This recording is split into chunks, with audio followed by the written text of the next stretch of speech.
All right, people. Derek Chisora will have his 50th and potentially final fight on December the 13th. Before we talk about the opponent who apparently has signed to fight him, quick look there on screen. We are getting ever closer to 27,000 subscribers. We want to get to that 30k mark. Please do consider hitting the like, hitting subscribe. In particular, that subscribe button and the notification bell. It all helps your boy out. Now, let's talk about this. Let's talk about Derek Chisora and his potential next opponent. I'm on Boxing Scene here, and it says, Zhilei Zhang awaits Chisora's signature. We accepted the fight 3 weeks ago. Zhilei Zhang has been waiting for over 3 weeks for Derek Chisora to sign his part of the deal for a fight this December in Manchester, England. The bill in Manchester is slated for December the 13th, with Derek Chisora supporting a DAZN Pay Per View doubleheader alongside rising star, don't shoot the messenger on the pay-per-view by the way, rising star heavyweight Moses Itauma. The bout would be Chisora's 50th professional contest, and if we are to take his word for it, his last. The Londoner's last bout was a misguided bill as the last dance in the UK. It definitely was that. Also took place in Manchester against Swede Otto Valid in February. It goes to September there, February. The Londoner picked up a unanimous decision win to set up a meaningful encounter for his swan song. Zhang's advisor, Terry Lanes, revealed that they were contacted by Frank Warren of Queensberry Promotions for the bout, Zhang to be an opponent for Chisora's final contest. Zhang, who has not fought since his defeat to Agit Kabayel in February, accepted the offer to face the 41-year-old Chisora on the proposed date of December the 13th in Manchester, but is still waiting on the 41-year-old's signature. We have been very quiet about it because our team and Zhang himself were just not ones to rush to social media, Lane explained to Boxing Scene.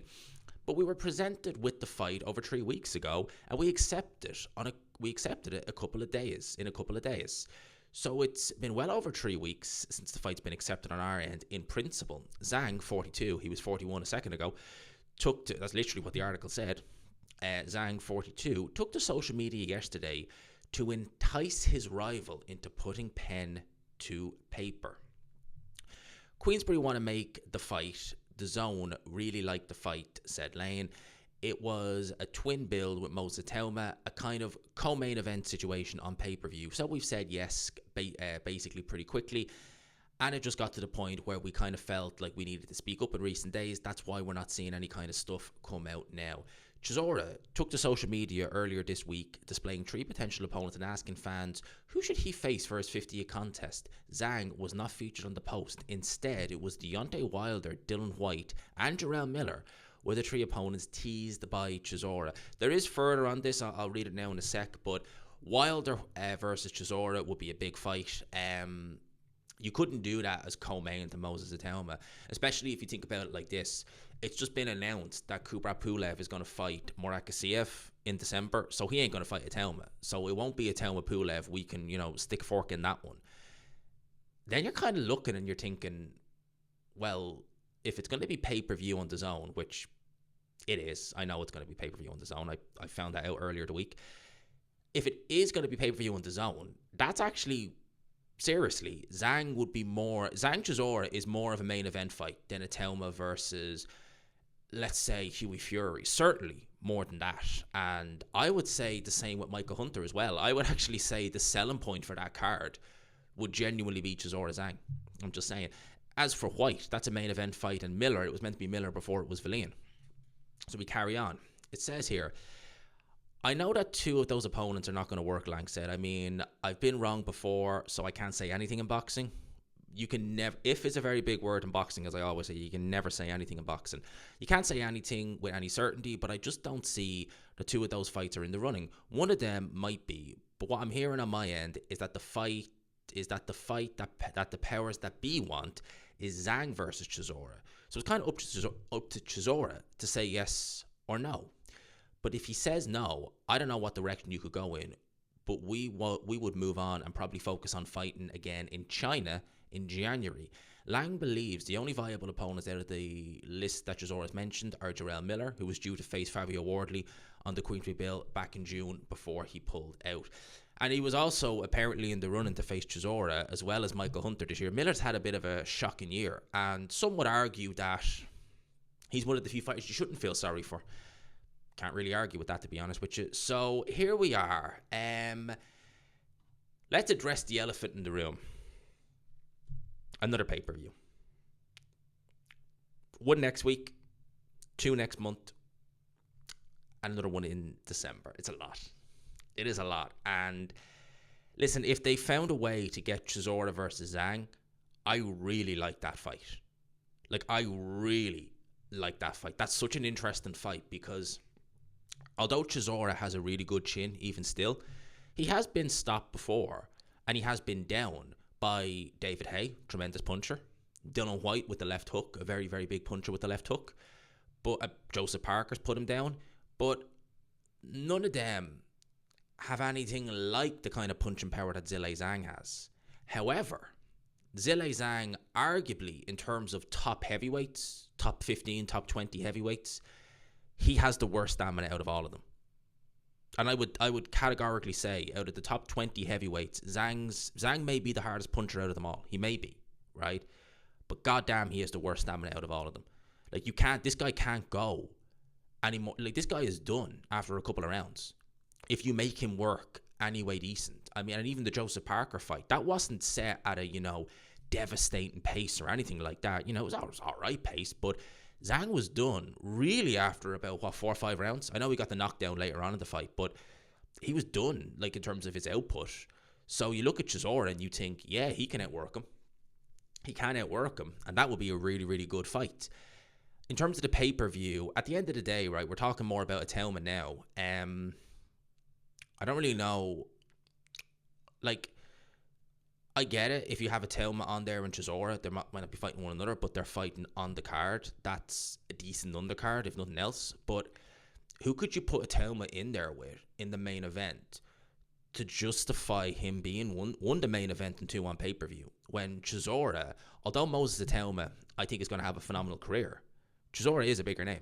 Right now in the sport of boxing, certainly in the UK, he is a bigger name. He's got more star appeal. I mean, I go back to it, and I hate to pick on Jack Catterall, but they both fought in the same arena a week apart. Chisora, the place was rocking. He was only fighting on O'Vallian. Place was rocking. Place was just packed, as you normally get for Chisora fights, even if they're in London or in Manchester. Next week, it looked like a funeral in comparison. It was dead. There was no atmosphere. And that's what Chisora brings. Now, Itauma will put butts in seats, but Chisora is a more known commodity. And as well as that, you're hearing names like Jarrell Miller, Zhilei Zhang. I know it's not going to be Wilder or Whyte. Most likely, anyway, it's not going to be either of them. But if it was, you can't really justify having a fight of that magnitude for Chisora in his last bout as well, potentially, being the co-main. I know what some people are going to say then. They're going to be like, well, I almost caught myself G there, but I'm going to say Liam, right? Just all habits die hard. But you're going to say Liam, Itauma just headlined a pay-per-view in Riyadh, Saudi Arabia. Why would he drop down to co-main event? Fair enough. I distinctly remember Daniel Dubois headlining a Wembley Stadium against Anthony Joshua, and albeit the fight didn't happen, but he was willing to drop down to co-main event in the Parker against the Parker fight that never happened, but he was willing to do that. He was willing to go down to co-main event, having just done Wembley Stadium and, presented himself to the world. He was willing to do it, and that was on a much bigger scale. So I don't see why Itauma shouldn't.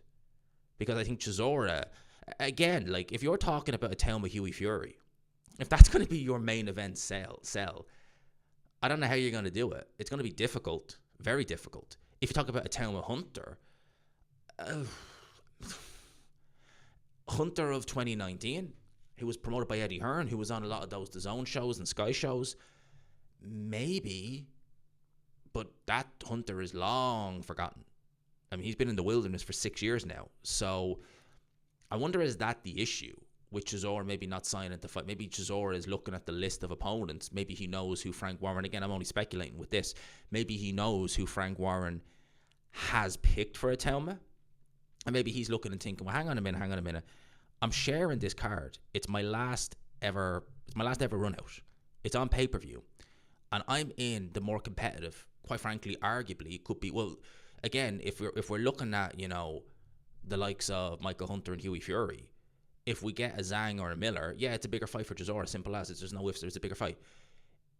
If he's looking at that thinking, well, I'm in the bigger fight, why am I not walking out last? Why am I not main event? Why am I co-main event? It's a fair point. I mean, again, I'm only speculating with that. I don't know if that is the case. I do just wonder what's taken so long, because we've got 2 months, a little less than 2 months now, until December the 13th, and we know it's going to happen. We know it's going to be pay-per-view, but we know very little after that. So yeah, those are my thoughts. Let me know yours in the comment section below. As always, people, I hope you enjoyed the video. If you could, smash the like button, hit subscribe, all of that good stuff. Until next time, peace.